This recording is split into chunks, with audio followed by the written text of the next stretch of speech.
Hello guys, আসসালামু আলাইকুম। Welcome to my YouTube channel. আমি আবারও আপনাদের সাথে হাজির হলাম আজকে।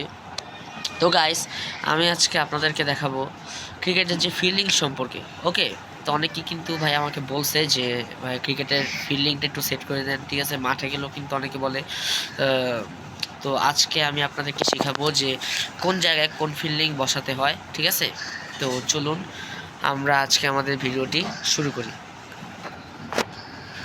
ওকে, তো গাইস ফার্স্টে দেখুন, এটা হচ্ছে আমাদের একটি পিচ, ঠিক আছে। এটা হচ্ছে আমাদের পিচ, এই পুরোটা হচ্ছে আমাদের একটি খেলার মাঠ।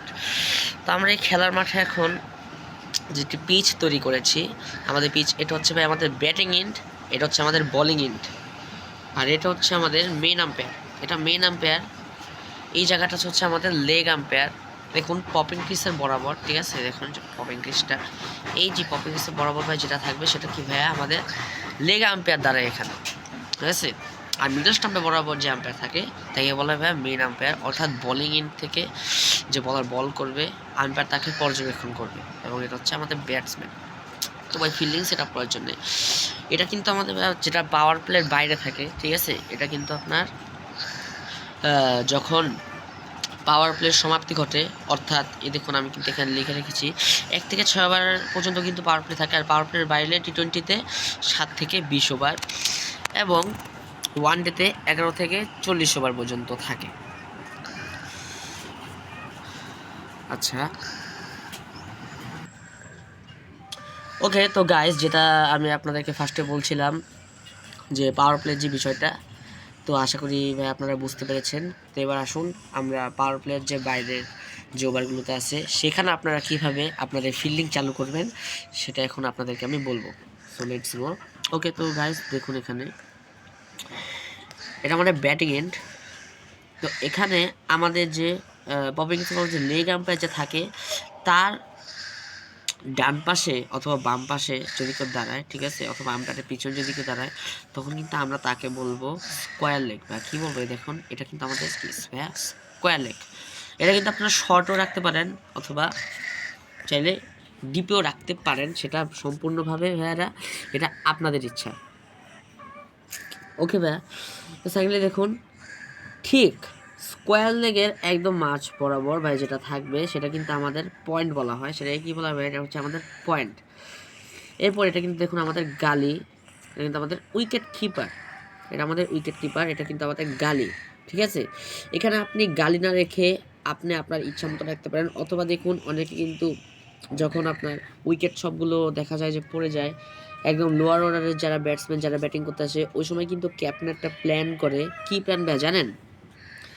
ধরেন যে ডিপ এক্সট্রা কাভার, এই ডিপ এক্সট্রা কাভারটাকে কিন্তু তখন তারা রাখে না, তখন কিন্তু তারা রাখে এখানে ফার্স্ট স্লিপ, আবার পয়েন্ট না রেখে রাখে সেকেন্ড স্লিপ, আবার দেখা যায় গালি থাকে, আবার গালি থাকে না পয়েন্ট থাকে।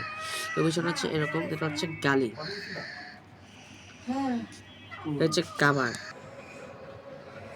ওকে, তো গাইস এটা হচ্ছে আমাদের মিড অফ, এটা হচ্ছে আমাদের mid wicket, and at last এটা হচ্ছে আমাদের long on, third man and fine leg. তো এই যে পুরো ফিল্ডিংয়ের সিস্টেমটা আমরা দেখতে পাচ্ছি, সম্ভবত যখন পাওয়ার প্লে শেষ হয় বাইরে আপনারা সর্বোচ্চ 5টা ফিল্ডার রাখতে পারবেন, বাইরে আপনারা সর্বোচ্চ 5টা ফিল্ডার রাখতে পারবেন, কিন্তু 4টা ফিল্ডার মোস্ট, বলার এবং উইকেট কিপার বাদে 4টা ফিল্ডার মোস্টলি আপনাকে সার্কেলের ভিতরে রাখতে হবে। আর সার্কেলের বাইরে আপনি যত মন চায় রাখুন, কিন্তু আপনার সার্কেলের ভিতরে কিন্তু মেনলি 4টা ফিল্ডার রাখতেই হয়। তো গাইস এতক্ষণ আপনারা দেখছিলেন যেটা আর কি পাওয়ার প্লে শেষ হওয়ার পর যে ফিল্ডিং সেট আপ সেটা হচ্ছে এইটা, ঠিক আছে। লং অনের জায়গায় কিন্তু আপনার মিড অন রাখতো, অথবা আপনার মিড অফের জায়গায় কিন্তু লং অফ রাখতো, ঠিক আছে। তো আর কি টোটাল মেইনলি ফিল্ড সেট আপটাই ভাই কিন্তু এরকম। আশা করি ভাই আপনারা বুঝতে পেরেছেন আমার এই ফিল্ড সেট আপটা, এটা হচ্ছে পাওয়ার প্লের বাইরে যেটা সেটা। এখন আমি আপনাদেরকে নিয়ে যাব আমার যে পাওয়ার প্লের, ঠিক আছে, 1 to 6 ওভার টি-20তে, অথবা 1 to 10 ওভার যেটা, সেখানে কিন্তু এখন আমি আপনাদেরকে নিয়ে যাব। তো চলুন সেখানে যাওয়া যাক। তো গাইস দেখুন আমরা চলে এলাম, কিন্তু এটা হচ্ছে আমাদের যে পাওয়ার প্লে, T20-তে 1 to 6 ওভার অ্যান্ড ওয়ান ডেতে 1 to 10 ওভারের ভিতরে যেভাবে যে ফিল্ড সেট আপটা করা হয় সেইটা। দেখুন পাওয়ার প্লে কিন্তু মোস্ট অফ দ্য টুর্নামেন্ট প্রথমে পেসারদের দ্বারা পরিচালিত করা হয়।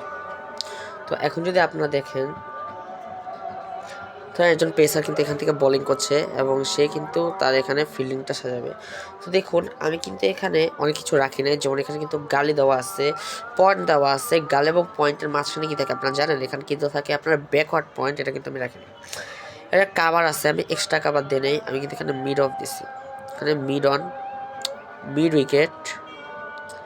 এটা কিন্তু আমাদের লেগ আম্পায়ার, এটা আমাদের মেইন আম্পায়ার, এটা আমাদের উইকেট কিপার, এটা আমাদের স্কোয়ার লেগ, যেটা ব্যাটসম্যানের পপিং ক্রিজ অথবা আপনারা বলতে পারেন স্টাম্প বরাবর যে ফিল্ডার থাকবে তাকে কিন্তু বলা হয় স্কোয়ার লেগ। একই সাথে অফ স্টাম্প বরাবর যে ফিল্ডার থাকবে তাকে কি বলবো আমরা? পয়েন্ট, অথবা ব্যাটসম্যান অথবা পপিং ক্রিজের মাঝামাঝিতে থাকে।